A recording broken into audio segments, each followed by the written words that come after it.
Il rue dans les brancards, le Jean-Sébastien Petit-Demange. Il dit qu'est-ce que je parle de la Lorraine, qu'est-ce que je parle de la Lorraine. Mais parce que j'ai des très belles images justement pour Philippe, parce que c'est vrai que la Lorraine, il y a plein d'endroits qu'on ne connaît pas forcément. Par exemple, ton village, Dombasle-sur-Meurthe, qui est un village absolument magnifique, une ville dont l'histoire est liée à la région, avec simplement, déjà, il suffit d'évoquer le canal de la Marne au Rhin, qui a changé totalement l'aspect de ce village et sa destinée, en fait. Parce que du coup, on a ouvert une saline, le textile a pu s'exporter. C'est vraiment un moment important, ça, dans l'histoire. Oui, il y a eu une bascule. C'était un village de vignerons bien avant la crise du phylloxéra. Comme dans beaucoup d'endroits, la crise du phylloxéra a dévasté la vigne.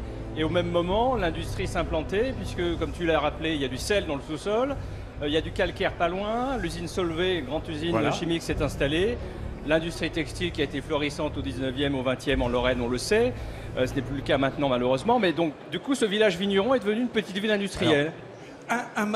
Quand on parle de Pont-à-Mousson, on pense forcément les plaques d'égout, on pense canalisation. Mais quand on va à Pont-à-Mousson, on découvre cette abbaye des Prémontrés. C'est un bijou, ça. Absolument sublime. C'est un endroit, c'est totalement étonnant. Oui, c'est extraordinaire. C'est juste sur le bord de la Moselle, hein, qui est déjà en elle-même une rivière mythique. Et puis cette abbaye est absolument somptueuse. Elle a été remarquablement préservée, rénovée. Ouais. Elle sert à accueillir des colloques, des concerts, différentes expositions des musées. C'est un endroit vraiment très très beau. On est juste entre Nancy et Metz. Exactement. Et le cloître qu'on découvre là, avec ces images de drone, est totalement étonnant parce que c'est un cloître gothique, mais qui emprunte d'une austérité toute germanique pratiquement. Et les Prémontrés avaient pensé qu'on honorait Dieu par la beauté. Et quand on voit cette abbaye, on est complètement dans ce thème-là. Oui, sinon germanique, du moins classique et rigoureuse. Oui. Il y a une espèce d'ordre comme ça, une ambiance d'ailleurs que ça n'a rien à voir, mais un autre site du Grand Est, si on veut dire, c'est les Salines Royales de Nicolas Ledoux. Absolument. Je ressens un peu la même impression Arquesnan.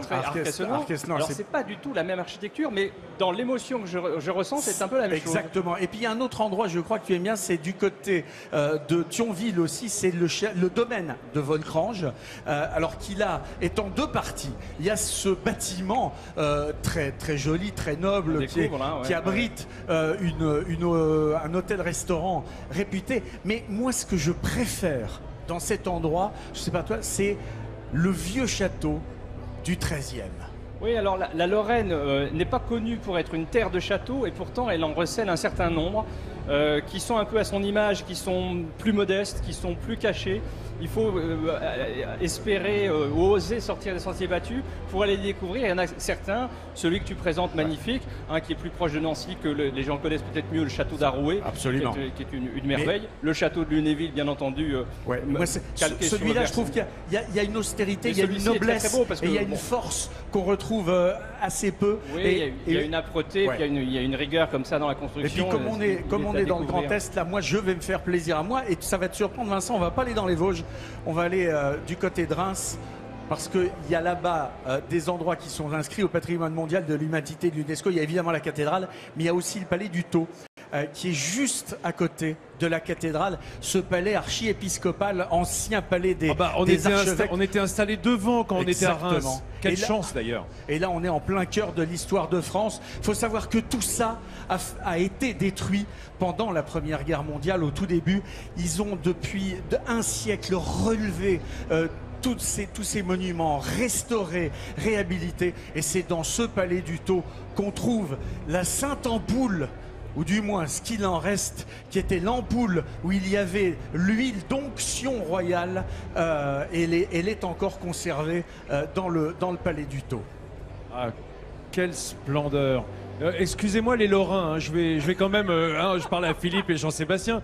Philippe, lorsqu'on est Lorrain, comment est-ce qu'on ressent cette grande région maintenant, Grand Est, qui va du bout de Champagne-Ardenne jusqu'au plus bas de l'Alsace? Écoutez, ça dépossède ou pas? Pardon? Est-ce que ça dépossède un peu de sa région? Justement, moi, quand il y a eu cette réunion de l'Alsace, de la Lorraine et de la Champagne-Ardenne, pour moi, j'ai vécu ça comme une grande chance, parce qu'on est une région qui est implantée dans ce cœur de l'Europe. On est frontalier quand même avec 4 pays, et c'est une chance extraordinaire qui est à saisir sur le plan économique, industriel, humain, démographique, culturel. J'ai moins compris les réticences de certains de nos amis d'Alsace qui voulaient rester entre eux. mais c'est une tendance naturelle chez eux depuis quelques siècles.